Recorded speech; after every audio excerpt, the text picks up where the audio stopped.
When you think of building, you probably imagine workshops filled with shiny power tools, table saws, drills, sanders, compressors, all humming in perfect sync.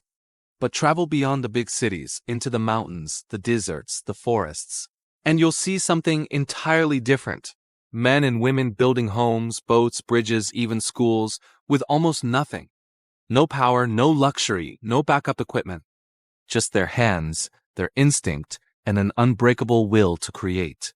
That's what this story is about. The builders who remind us that tools don't make craftsmanship. Mindset does.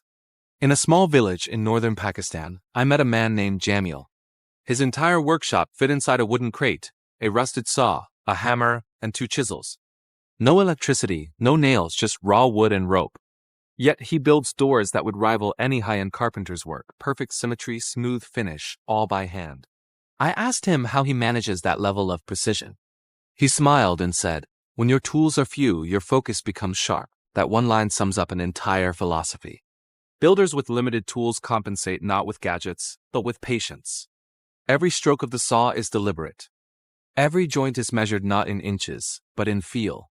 Their accuracy doesn't come from machinery, it comes from rhythm. They've trained their hands to listen to the material. Move across the ocean to rural Kenya. You'll find young masons building houses from mud and thatch with no formal blueprints. Just sticks, rope, and generations of intuition passed down through work, not words. They know how to mix the perfect clay consistency without a single gauge. They test soil with their hands, check structure by sound, and build walls that stand through storms. Ask them where they learned it, and they'll say, by watching, by failing, and by doing again. That's education, not from books, but from repetition. Then there's Brazil, deep in the Amazon basin. Entire stilted villages rise above rivers, built using hand-carved poles, woven palm fiber, and machetes as the primary tool. One man there, Elias, told me he could build a house faster with his machete than most people could with a workshop. The trick, he said, is not to fight the wood. You read it, then you cut it. He didn't need precision blades or levelers. He had instinct, and that's what true builders rely on when the tools are limited. Even in Europe, in rural Romania, I watched a craftsman carve beams using an axe and a simple measuring stick. No tape, no sawmill. Every beam fit perfectly into the frame, joints tight enough to hold for generations.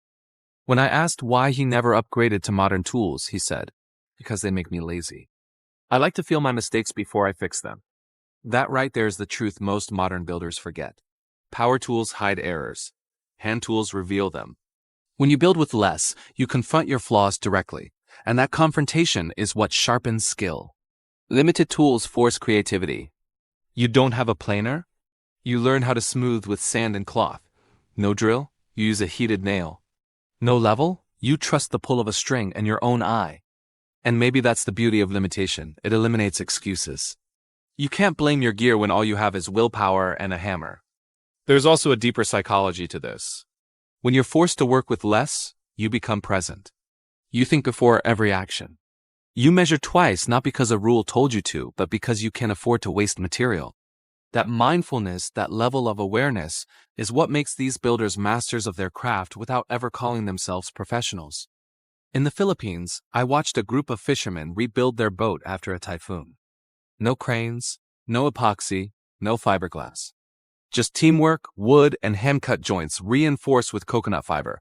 They rebuilt the entire hull in under 3 days.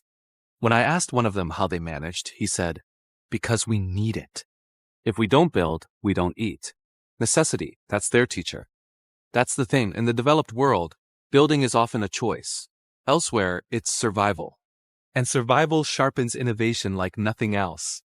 Builders with limited tools think differently. They don't chase perfection, they chase function. They don't wait for the perfect setup. They make do with what's in front of them. But don't mistake their minimalism for lack of sophistication. Their craftsmanship is often more advanced precisely because they can't rely on shortcuts. When every cut, every notch, every connection must be done by hand, you learn to plan 5 steps ahead. You develop foresight, that sixth sense that separates builders from hobbyists. And here is the irony. Some of the world's best builders learn more from scarcity than from abundance. The fewer resources you have, the more inventive you become. Because limitation doesn't kill creativity, it ignites it. Modern builders could learn something from that. We've become addicted to convenience, laser levels, power drills, automated saws, and forgotten that craftsmanship isn't about efficiency. It's about mastery. A great builder should be able to create beauty even when stripped of everything except determination and imagination. If you gave some of these global builders the same tools sitting in most modern garages, they'd create masterpieces. But give most of us their tools, and we'd freeze, because we've forgotten how to trust our hands. So, what does it really take to build with limited tools? It takes patience that borders on obsession. It takes creativity born from necessity. It takes humility, the understanding that tools don't define you, persistence does. From the highlands of Nepal to the plains of Africa, from the islands of the Pacific to the frozen tundra, there is one shared truth among all these builders: resourcefulness beats resources. And maybe that's the lesson we all need, to stop waiting for the perfect setup, the perfect gear, the perfect time. Because if the builders of the world can create homes, boats, and bridges with next to nothing, then maybe the only real tool we're missing